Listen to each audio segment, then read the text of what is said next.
ఇవి మన మంగళగిరి పట్టు చీరలు.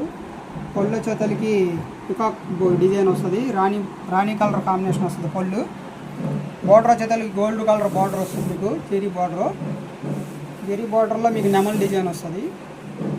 మనకు బాడీలో వచ్చేతలకి రత్నావళి కలర్ వస్తుంది, రత్నావళి కలర్లో బుటా వస్తుందండి. బుటాకు వచ్చేసరికి మీనా బార్డర్ ఒకటి వస్తుంది, ఫ్లవర్ ఒకటి వస్తుంది. హ్యాండ్ బుటాతో తీసింది ఈ బుటాలు. బాడీ కలర్ కాంబినేషన్ చెప్తాను. ఇవి మన సొంత మొగ్గాల మీద తయారు చేయబడిన చీరలు. శారీ ఖరీదు వచ్చేసరికి 3,300 రూపాయలు. ఇంకా మన ఛానల్ని ఎవరైనా సబ్స్క్రైబ్ చేసుకోవద్దు, వెంటనే సబ్స్క్రైబ్ చేసుకోండి. బ్లౌజ్ వచ్చేదానికి రాణి కలర్ బ్లౌజ్ వస్తుంది, బార్డర్ వచ్చేదానికి పికాక్ కలర్ బార్డర్ వస్తుంది. చాలా రిచ్గా ఉంటుంది డిజైన్.